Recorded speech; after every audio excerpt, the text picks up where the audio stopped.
Sunana Lawan Adamu Giginyu, an haife ni 1984 goma ga watan goma na unguwar Giginyu. Na yi primary school sannan na yi secondary school SS3, daga nan na dakata da karatu na shigo kuma ina harkata ta kasuwanci, domin gaskiya ni ban ma san menene ita kanta daɗin barar ba.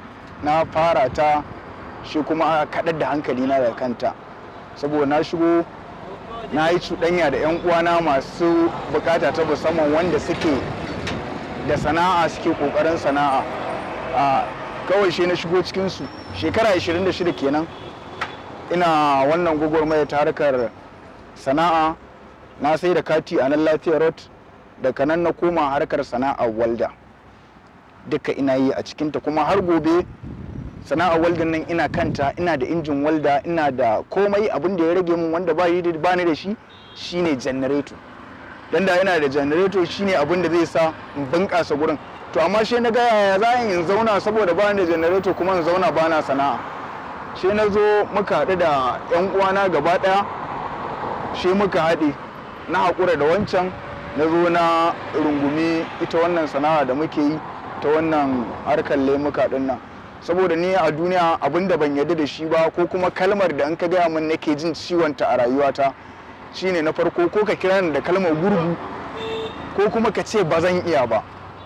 Kalmar ba zan iya ba ta fi komai ciwo a rayuwata, domin ni abin da na ɗau nakasa wata baiwa ce wadda kuma ba kowa Allah yake wa ita ba, she wanda Allah ya ware kuma ya zaɓe daga cikin al'umma yake yi wa ita. To wannan ina matuƙar godewa Allah da wannan baiwa da ya mu, kuma ina godewa al'umma da inda suke jana a jiki. Wasu na shiga cikin su yaro ne ni karami, amma za ga manyan mutane suna kokarin jana a jiki domin su nuna min ya rayuwa take, kuma al'umma ba sa kyamata ta ko su nuna min kiyayya, illa suna alfahari da irin yanda nake da kuma sana'o'in da muke yi. A gaskiya ina yi wa al'ummar mu godiya matuƙa, musamman masu zuwa gurin mu suna siyayya, wasu zo su yi mana fatan alkhairi da sauransu. Gaskiya alhamdulillah ina matuƙar godiya da Allah. Ƙalubalen da na fuskanta a rayuwata a gaba da sana'a, ƙalubale na farko lokacin da ina sai da kati a nan Lafiya Road, akwai lokacin da wani ya zo ya fakin da mota ya ce in bashi kati na naira 20,000. Jarin nawa gaba ɗaya bai haura naira 30,000 ba. Na bashi katin naira 20,000 kuma katin gaba ɗaya kuɗin da ya bani jabu ne, ba su da kyau. Na shiga cikin wani yanayi a wannan lokacin wani da ba dan Allah ya sa ina da ƙungiya ba, su suka zo suka tallafa min na ɗaga na koma na ci gaba da wannan sana'ata. Ƙalubale na biyu wanda shi wannan ma ba ma a jima ba, a kwanan nan da aka yi shi, lokacin da aka fito ana kaman almajirai, wanda na je kasuwa na siyo kaya, wanda duk mutumin da yake wucewa ta wannan titin ya san mu fitattu ne mu nan gurin, tun iya kati ake siyarwa. Kaga wannan ana ta diragen kan cewar she mun hau mota, kaga naga gurin zai kwaci, ga kaya a hannuna na siyo kaya. To ita hukuma ta daban ce, kuma duk lokacin da hukuma ta bada doka ta ce ga abin da za a yi, daga ciki ana samun wanda suke ƙetara mata ƙa'idoji. Na bi su mun je can, shine babban abin da ya taɓa min ciwo a rayuwa, wanda ya za a yi bayan tun da na taso nake ƙoƙarin sana'a, yau kuma ni da nake sana'ar an kama ni, bayan ni ya kamata in zama wa al'umma abun koyi, wanda ma yake da wannan lalurar idan ya gudo ya zo guri na dan samu ya fake zai gane menene ma mutuncin sana'ar, to shi ma bari yayi. To ya zo ya ga shi ma wanda yake sana'ar an kama shi, to shi ma bari ya je barar. Na ji ciwon wannan abun a rayuwata, ya yi min ciwo, wanda na iya aikin walda. A iya aikin waldan nan na koyar da yara wanda sun fa kirga. Na zo saboda rashin janareto na zo na haƙura da aikin walda, kayan aikin suna nan, ina so in yi aikin na haƙura, na zo na rungumi wannan sana'ar ina yi. Sannan a hakan akwai yaran da suke zuwa, wasu mai ƙoƙarin yaya za a yi mai da su makaranta ma, a yanzu ka je Nasarawa local government, ni ne chairman vice chairman na masu bukata ta musamman na Nasarawa local government. Mun mai da yara masu nakasa sun fi mutum 10 makaranta ta boko da kuɗin mu muke hada muke mai musu, kuma kuɗin nan ba bara muke ba, ta wannan sana'ar da muke a nan muke samun kuɗin nan muke taimaka musu har suke wannan sana'ar. Kaga ya kamata mu samu gudunmawa, amma gwamnati ta nuna mana jajircewa mu, a mana godiya akan abin da muke yi, wanda gaskiya wannan abun ya dan yi min ciwo, na ji ba daɗi a rayuwata. Shine abin da na taɓa ji ba daɗi a harkokin ma rayuwata gaba ɗaya a sana'ata ne. Gaskiya a dai Nasarawa local government har yanzu ni ban ga wani tallafi da ya fito ba na game da wannan sana'o'i namu da muke ɗan ƙaramar hukumar Nasarawa, saboda ni ban ga wani abu da yake zo mana ba na ganin cewar yaya ma za a yi a yaƙi barar. Idan kana so ka yaƙi bara ka samu wanda suke da nakasa irin na mutanen, ka turo su gurin su training din su iya sana'a, zai sa su yaƙi bara. Kiran da nake da shi ga masu bukata ta musamman, na farko su gane cewar ita wannan lalura da Allah ya dora musu ba wai Allah ya yi musu ita bane don su mai da wulakanta kansu. Allah ya yi musu ita ne wata baiwa ce da Allah ya yi musu wanda ba kowa Allah yake yi ba. Allah ya zaɓe su ne daga cikin al'umma ya musu ita, kuma Allah subhanahu wataala da kanshi ya ce idan mun yi haƙuri za mu ga sakamako mai kyau. To ya kamata su yi haƙuri, su zo a nemi sana'a a yi. Yin sana'a zai sa mutumin da baka isa kai mu'amala da shi baka zo kana mu'amala da shi.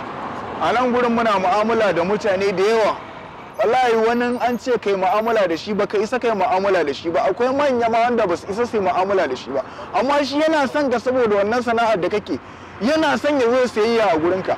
Wani zai buro tun wani guri da ka nesa ya ce wallahi gurinka yake so ya zo ya sayayya. Wannan abun gaskiya shine nake kiran ga masu bukata ta musamman, su zo su koyi sana'a, su iya, su kuma san me mutuncin sana'ar. Wallahi kullum ina wa Allah godiya, wayewar garin Allah ko da wani lokaci, kamar inda kake burin ka tashi garin Allah ya waye ka tafi ofis ɗinka ko ka tafi kasuwarka, ni ma haka burina ina tashi da safe yaya za in fito gurin kasuwata, ka bani naira 1000 a titi, ba na alfahari da ita kamar ka zo ka sai kaya na naira 10, na fa alfahari da ita wannan, saboda in ka zo wannan gurin ka dau alheri kai mun kamun ne dan ƙara jari, in ƙara ƙarfafa mun gwiwa. Eto muna samun irin wannan, wani in ya zo ya karɓi kayan mu bashi, wani yana kawo mana, wani kuma in ya karɓa ba zai kawo ba, wani kuma zai ja lokaci ma bai kawo ma ba, wani zai ja lokaci bai kawo ma wannan kuɗin ba, kuma idan ya zo in baka bashi ba zai ji ba daɗi a ran shi. Daman kamar da dai ka sani da mai siye da mai siyarwa duka kowa shi ya yi haƙuri. Wani kuma in ya zo nan gurin lokacin da zai zo zai ta wani a zuwa a bashi. Ya kamata dan Allah su dan dinga mana uzuri, saboda ga yanayin yanda Allah ya yi mu din da sauran inda yake a tsaye mu ba haka, inda zai saurin yayi abu mu ba lalle bane mu iya yi. Dan Allah a dan dinga mana uzuri, zai kamar komai mai wulakanci, wallahi ba wulakanci bane yanayin mu. Gaskiya ya fahimtar da ni ilimi da yawa, saboda wani abun ma tun ma ban iya ba na zo na iya, saboda shine ilimin na farko shine she na yi hakuri. Dole she na yi hakuri, idan mutum ya zo min da zafi ya za a sauke shi ya koma cikin ruwan sanyi, ya za mai kalamin da gobe zai ji daɗi ya dawo guri na. Akwai wanda ya zo ya ce min malam gurgu, ce ne dariya, waya mun gaisa ya ce alhaji, ya ce na ce wallahi suna na lawan, ya ce wallahi suna na lawan, amma kalmar gurgun nan ba ma jin daɗin ta. Shi da kanshi ya ji ba daɗi, ya ce to da Allah da annabi ka yi hakuri, na daina gaya ma insha Allah ba zan ƙara gaya ma ba. Yanzu ya zo ya ce ina ma lawan yake, nan zai zo mu gaisa kuma ana ta wasa da dariya, wanda inda na mai cikin zafi zai yi fushi ya ji shi ma ba daɗi, garanta ya daina zuwa gurin mu kenan. Shine kawai abin da nake. To gaskiya ban yi aure ba, ina dai da abin nan ɗin auren a gina a nan gaba, saboda kamar inda ka sani na gaya ma cewar ita harkar nan gurin kusan kayan gaba ɗaya join ne dukanmu, kusan join ne gaba ɗayan mu dukanmu. To inda wancan gurin da nake da sha'awar kayan budewa da kayan aiki na, in ina da shi zan yi kokarin yaya za a ma mallaki iyali. Na biyu kuma yara nawa zan koyar, domin ni kullum a rayuwata shine babu wanda nake da sha'awar koyarwa ma a sana'a sama da mai bukata ta musamman, saboda kaga wancan dan gabasawa ne, ni dan nasarawa ne, akwai dan tudun wada, akwai dan ina ne, akwai dan ina ne, amma muka fito ka ga mu uwar mu ɗaya uban mu da. Saboda ta hakan ne za mu tsira da mutuncin kanmu, mu kuma wayar da wanda bai ma waye ba ya san menene sana'ar. Shine ko da wani lokaci kamar inda mu ma nuna mana akai, mu ma mu nuna wasu. Gaskiya ne a nan da shekara 5 in Allah ya yarda ina sa ran mun wuce haka.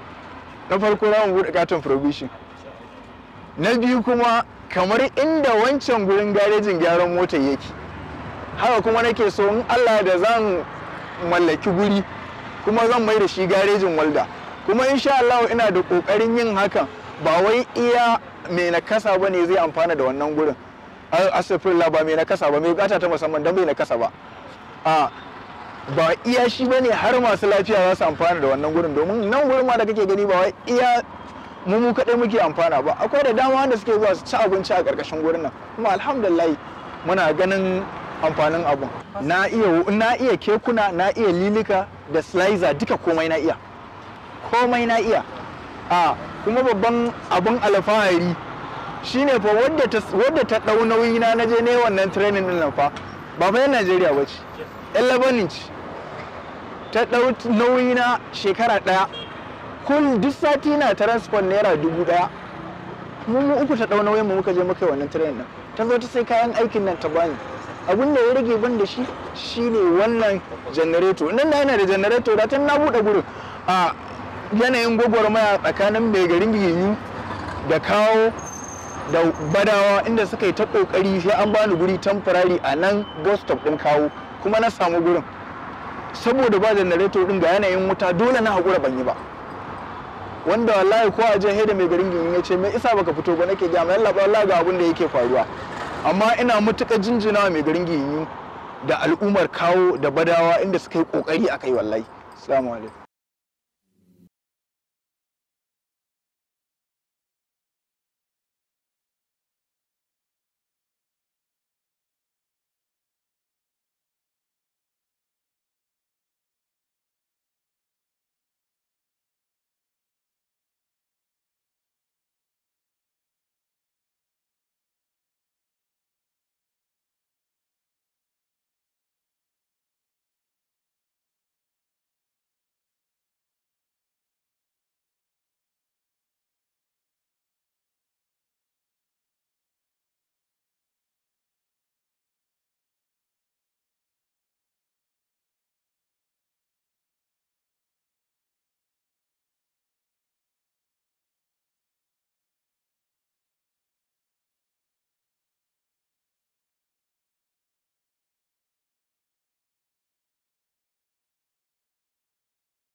To